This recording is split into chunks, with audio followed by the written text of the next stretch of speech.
Hey guys, thanks so much for checking in. What I want to share with you today is how to take off the last 5 to 10 pounds of weight or fat that you are looking to take off in your weight loss journey. So many times it's easy to start to see a significant difference when you just get started with getting your nutrition in order or getting into a new workout program, or really just starting to get focused as it all comes together. And when it really comes down to the final little bit of tweaks on your body, sometimes there are some aspects that you can really plateau on. And these are some of the things that I wanted to first share with you. Really start to evaluate your diet. So your diet has been working for you. If you've already been making a weight loss journey, then it probably is already working for you. But most of the time, your diet can plateau, much just like your workout programs can plateau. And that's why cross-training is so important, which we're going to talk about in a moment.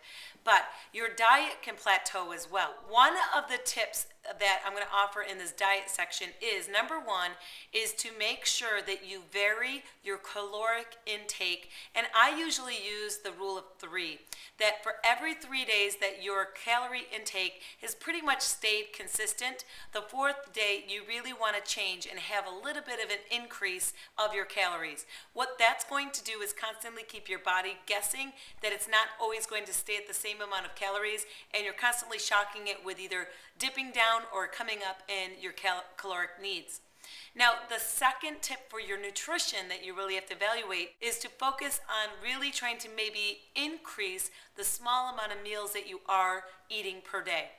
So if you've been consistent, say, in eating 5 meals a day and you have it spaced out, maybe start to change that to 6 meals a day. Just adjust for the calories that you need to. So for instance, if I was on a 1,400 calorie day diet, what I would need to do is adjust the amount of calories that I would eat in each sitting for 6 meals throughout the day to accommodate to hit my goal.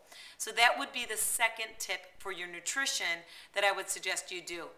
Now, the third tip to really wean off the last 5 to 10 pounds is to really focus on the quality of food that you are choosing for your nutrition. Some basic guidelines is to make sure that you are not using a lot of enriched wheat or white bread or starches, and you really want to focus on whole grains. That's of course very common and many people know about that, but the timing of your whole grains is going to be very important. Now, I can only speak to you from a woman perspective, and I'm 5'3", so if you want to gauge what I'm talking about in terms of what I do, my physical level is very high. I'm a very active person, as well as I do have, I think I'm a mesomorph, so I've got a lot of muscle mass on me, and I'm 5'3". Now, what I found with nutrition, that for me, if I time my whole grain consumption to be more in the beginning of the day and less more than after, in the afternoon or in the dinner time, then that's where my body starts to work for me. And so, for instance, the last time that I'll have a whole grain carb is at my 1 o'clock, 1:30 lunchtime.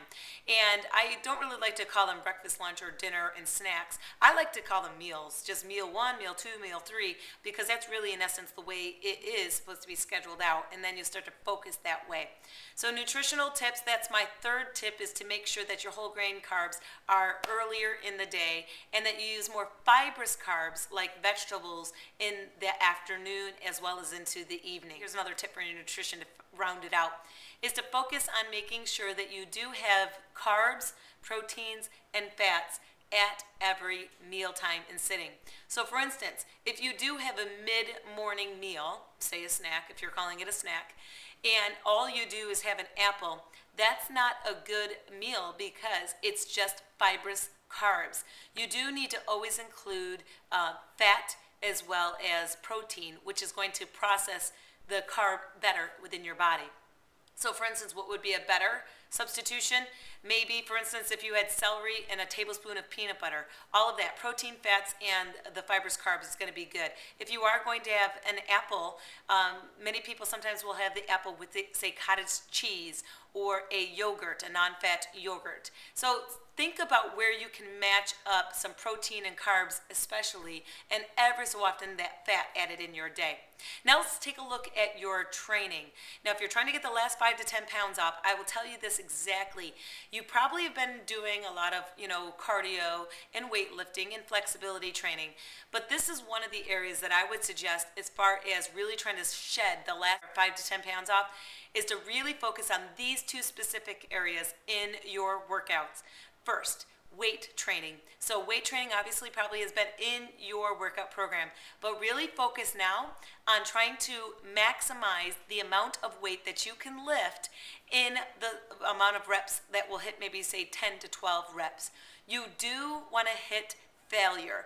So your weight training should hit more of a weight increase as well as suggestion for compound exercises. So rather than just training your biceps, why don't you do biceps and a lunge at the same time?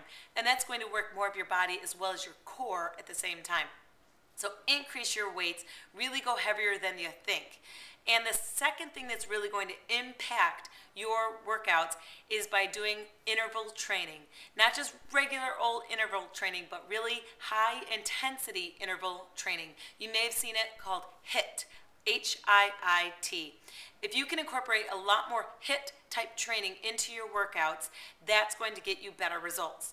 My suggestion is to not do HIIT workouts consecutive days. Always give yourself a day that's going to go into more of an aerobic and anaerobic workout, but then you tax your body with HIIT training every other day or maybe 3 times a week, whatever's going to work for your schedule. But if you can do that and really evaluate those two areas, your nutrition and your diet, that will get you focused. My best tips and suggestions where people have made mistakes and where they really don't make movement are these reasons. Number 1, measure. Measure every serving size. That is going to be one of the biggest mistakes that you can make and where you fool yourself into thinking that you're doing everything right. So your serving size, measure it. It has to be measured. Second, record what you are eating.